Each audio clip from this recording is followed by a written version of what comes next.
নমস্কাৰ, মোৰ অন্য এটা ভিডিঅ'লৈ সকলোকে স্বাগতম। আশা কৰোঁ ভিডিঅ'টো শেষলৈকে চাব। তো আপোনালোকে যিসকলে মোক কমেণ্টত প্ৰশ্ন সুধি আছিলে, ভিডিঅ'টো শেষলৈকে চালেহে সেই উত্তৰসমূহ পাব।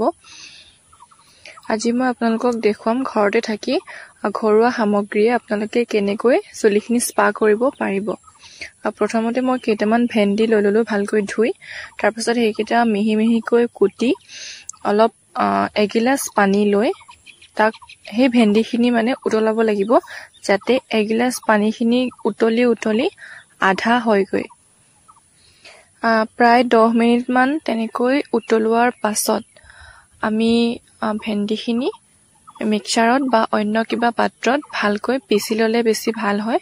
তো পিচি লৈ মেলি এখন কাপোৰত এনেকৈ লৈ চেপি কেনে তাৰ ৰসখিনি উলিয়াই ল'ব লাগিব। বহুত কষ্ট গাইছ, আদি খাই গৈছে। নিজক ধুনীয়া কৰি ৰাখিবলৈ ইমানখিনি কৰিব পাৰিম ন আমি ছোৱালীবোৰে।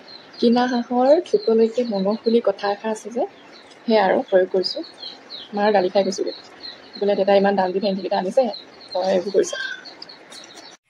এয়া ৰসখিনি উলিয়ালো দেখিলে আপোনালোকে।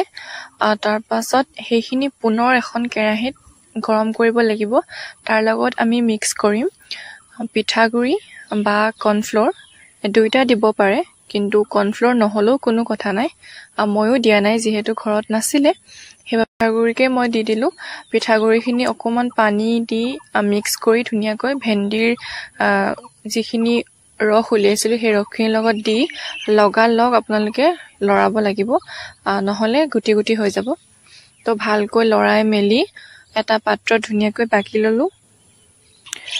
তো আপোনালোকে আৰু এটা কথা মন কৰিব, আপোনালোকে যিদিনাখন এই বস্তুটো ইউজ কৰিব, তো সেইদিনাখন মৰ্ণিঙত চুলিখিনি ধুই ল'ব, যাতে অলপ অলপ তিতা হৈ থাকে, তিতা অৱস্থাতে লগাব, পূৰা শুকান হৈ যাব নিদিব। কিন্তু মোৰ এটাই প্ৰব্লেম, মৰ্ণিঙত ধুই মেলি আকৌ এইবোৰ কৰিবলৈ সময়টো নোজোৰে আচলতে। তো সেইকাৰণে মই অকণমান পানী লগাই চুলিখিনি তিতাই লগাইছোঁ, আৰু এফালে পানী অকণমান লৈ তিতাই যাব চুলিখিনি, আৰু এইখিনিও ভেন্দি আৰু চাউলৰ গুড়িখিনিও লগাব। তাৰপিছত যিমান পাৰে ধুনীয়াকৈ ফনিয়াই যাব।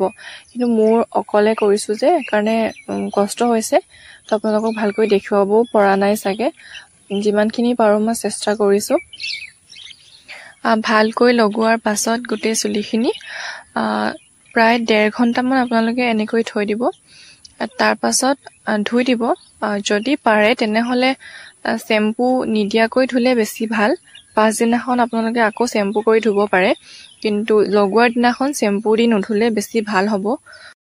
আপোনালোকে এইটো এমাহত এবাৰ কৰিলেও যথেষ্ট, কাৰণ সকলোৰে সময়ৰ নাটনি, সকলো নিজৰ নিজৰ কামত ব্যস্ত। তথাপিওতো আমি নিজক ধুনীয়া কৰি ৰাখিবলৈ, নিজৰ মনবোৰ ভালে কৰি ৰাখিবলৈ এইখিনি কৰাটো প্ৰয়োজনীয় বুলি মই ভাবোঁ। তো আপোনালোকেও কৰিব বুলি মই আশা কৰোঁ।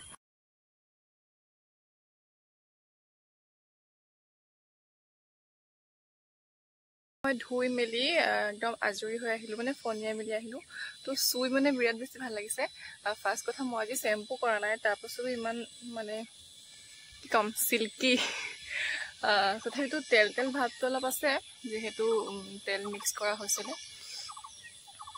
আজি ফনিওৱাখিনি নেদেখালোঁ, কাৰণ মোৰ নিজৰে বহুত বেছি টাইম লাগিলে। টাইম লগাৰ এটাই কাৰণ, মই মানে এইকেইদিন গৰম বুলি যে ভালকৈ ফনিয়াব পৰা নাছিলোঁ। তো বহুত বেছি জট লাগি আছিলে। তো সেইটো কাৰণে আপোনালোকক দেখাই আৰু বৰ নকৰোঁ বুলি ভাবিয়ে মানে নেদেখালোঁ। প্ৰথম কথা, আপোনালোকৰ উপকাৰ হোৱাকৈ মই কিবা ভিডিঅ' দিব পাৰিছোঁ বুলি ভবাও নাই, আৰু তেনেকুৱা চাগে দিব নোৱাৰিম। তথাপিও চেষ্টা কৰি যাম ভিডিঅ'বোৰ দিবলৈ, বিশেষকৈ চুলি কেয়াৰৰ ওপৰত।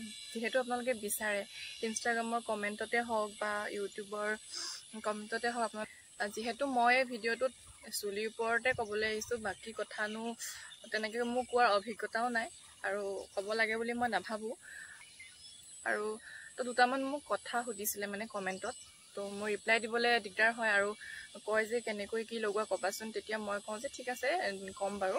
তো তেওঁলোকৰ বাবে, মানে বিশেষকৈ তেওঁলোকৰ বাবে, আৰু থেংক ইউ, আপোনালোকে ইমান বেছি মৰম দিয়াৰ বাবে, আৰু ইমান ধুনীয়া কমেণ্ট দিয়াৰ বাবে। বিশেষকৈ গৰমৰ দিনকেইটাত মানে আমি চুলিৰ অলপ বেছি যতন ল'ব লাগে, কাৰণ ঘামি থাকোঁ ন আমি, ওলাই সোমাই ঘূৰি ফুৰা হয়, ঘৰত থাকিলেও যি গৰম পৰিছে কিমান বেছি ঘমা হয়। তো সেইকাৰণে মানে সপ্তাহটোত পাৰিলে মানে দুবাৰ ধুৱকে, কিন্তু মই আপোনালোকক কৈছোঁহে যে দুবাৰ ধুৱক, কিন্তু মোৰে দুবাৰ ধুবলৈ দিগদাৰ হৈ যায়। যদি বতৰটো বেয়া কৰে শুকুৱাবলৈ দিগদাৰ, যদি বতৰটো ভাল কৰে তেন্তে ঠিকে আছে। কিন্তু চুলিখিনি ধোৱাৰ পাছত এইখিনি মেলি কেনে এই গৰমত ফনিয়াই থকাটো মোৰ কাৰণে বহুত কষ্ট। তো সেইটো কাৰণে মই নফনিয়ালোঁ এইকেইদিনতে মানে, কিন্তু চুলি সদায় ফনিয়াব দেই, আপোনালোকে চুলি সদায় ফনিয়াব। তো মই সেইকেইদিন নফনিয়ালোঁ কাৰণে আজি বহুত কষ্ট হ'ল মোৰ, বহুত বেছিয়ে কষ্ট চুলি ফনিয়াবলৈ। শেষত মই নোৱাৰিছোঁ মানে, মাক দি দিছোঁ, মায়ে ফনিয়াই দিছে। আৰু ভিডিঅ'টো আজি ভালকৈ মানে বেক কেমেৰা দি কৰি দেখাব নোৱাৰিলোঁ, কাৰণ ভণ্টি অকণমান ব্যস্ত আছে, তাই স্কুলো গৈ আছে। তো দিগদাৰ হৈছে, তাইক সেইকাৰণে জোৰ নকৰিলোঁ আৰু মই নিজে কৰি দিলোঁ যিমানখিনি পাৰোঁ। তো আমি যদি নিজৰ বস্তুখিনি ভালে ৰাখিব বিচাৰোঁ তো অলপ কষ্ট কৰিবই লাগিব আৰু দুটামান কাম কৰিবই লাগিব। বিশেষকৈ চুলিৰ ক্ষেত্ৰত মই কৈ আছোঁ যিহেতু। আপোনালোকে চুলিত তেল লগাই বাহিৰলৈ পৰাপক্ষত নোলাব। যিসকলে কণ্ডিশ্যনাৰ ইউজ কৰে, বেছিভাগে মানে সকলোৱে কৰে বুলি ক'লেও বেয়া নহয়, কিন্তু মই কণ্ডিশ্যনাৰ ইউজ নকৰোঁ বাৰু দেই। তো যিসকলে কণ্ডিশ্যনাৰ ইউজ কৰে তেওঁলোকে পাৰিলে গুৰিত নলগাব, এই আগৰ অংশত লগাব, এইবোৰত লগাব, কিন্তু এই গুৰিত নলগাব। মোক কমেণ্টত সুধিছিলে যে বা তুমি হেয়াৰ স্পা কৰিছিলা নেকি? মই পাৰ্লাৰত গৈ হেয়াৰ স্পা নাই কৰা। আজি আপোনালোকক যিটো বস্তু দেখালোঁ মই তেনেকৈয়ে কৰোঁ। মই মাহেকত এবাৰ বা দুবাৰ কৰোঁ। কষ্ট হয় কৰিবলৈ, টাইম লাগে, দিনটো আধাখিনি সময় লাগে বনাওঁতে মেলোঁতে, লগাই থৈ দিওঁ আকৌ, তাৰপিছত আকৌ ধুওঁ, ফনিয়াওঁ, পাছদিনাখন আকৌ ধুব লাগে চেম্পু দি।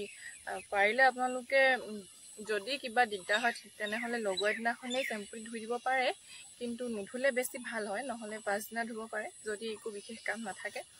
আৰু কেইটামান কমেণ্ট আছিলে, তো মই পাহৰি গৈছোঁ বাৰু। বা আপুনি কি চেম্পু লগায়? তো মই আগতেও কৈছোঁ যি পাওঁ তাকেই লগাওঁ বুলি, কিন্তু সেইটো হ'ব নালাগে, এটা নিৰ্দিষ্ট চেম্পু লগাব লাগে। তো ময়ো আপোনালোকক কৈছোঁ যেতিয়া ময়ো সেইটো কাম কৰিবলৈ চেষ্টা কৰিম, ময়ো এটা চেম্পুৱে লগাম।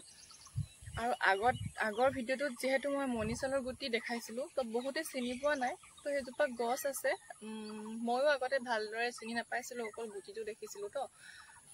আৰু আপোনালোকে যিসকলে এই বিষয়টোৰ প্ৰতি অলপো ইচ্ছুক নহয় তেওঁলোকে এই ভিডিঅ'টো নোচোৱাই ভাল হ'ব, কাৰণ মই থাম্বনেইলত দিয়ে দিওঁ যে ভিডিঅ'টো কিহৰ ওপৰত দিছোঁ।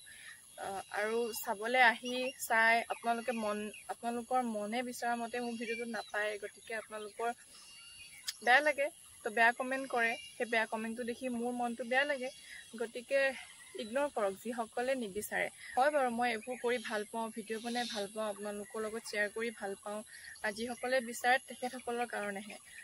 আগতেও কৈছোঁ, মই ভবা নাছিলোঁ যে এনেকৈ আপোনালোকক ভিডিঅ' দিম কেতিয়াবা, কিন্তু এতিয়া দিছোঁ, আপোনালোকে চাইছে। যিসকলে ভাল পাইছে তেওঁলোকে মৰম দিছে আৰু দি যাব বুলি মই আশা কৰোঁ। বহুত কষ্ট হয়, আগতে ভবা নাছিলোঁ যে যিসকলে ভিডিঅ' বনায় তেওঁলোকৰ কথা কৈছোঁ, মানে ইমান বেছি কষ্ট হয় বুলি ভবা নাছিলোঁ। যেতিয়া নিজে কামটো হাতে কামে কৰোঁ তেতিয়া বুজি পাইছোঁ যে বহুত বেছি কষ্ট সঁচাকৈ। ইমান কথা কৈ অভ্যাস নাই, বেছিকৈ কথা ক'লে খুব ভাগৰ লাগে মোৰ। তো আজিৰ ভিডিঅ'টো ইমানতে সামৰণি মাৰিছোঁ। আশা কৰোঁ আপোনালোকে চাই ভাল পালে। যদি ভুল হয় শুধৰাই দিব কমেণ্টত হ'লেও। আৰু পুনৰ এটা ভিডিঅ'ত আকৌ লগ পাম। আশা কৰোঁ আপোনালোকক মোৰ ভিডিঅ'ৰ দ্বাৰা অলপ হ'লেও উপকাৰ হওক যিসকলে বিচাৰে। আৰু ভিডিঅ'টো শেষৰলৈকে চোৱাৰ বাবে আপোনালোক সকলোকে বহুত বহুত ধন্যবাদ। আৰু শেষত এটাই অনুৰোধ, যাতে চেনেলটো ছাবস্ক্ৰাইব কৰি দিয়ে আৰু পাৰিলে শ্বেয়াৰ কৰিব। যদি আপুনিও ব্যৱহাৰ নকৰে তেনেহ'লে আপোনাৰ শ্বেয়াৰৰ জৰিয়তে যদি অন্যজনে ব্যৱহাৰ কৰে তেনেহ'লে মোৰ এই কষ্টখিনি সাৰ্থক হ'ব। আৰু আপোনালোকে ব্যৱহাৰ কৰিব, যদি ভাল ফল পায় তেনেহ'লে মোক জনাব, মই সুখী হ'ম।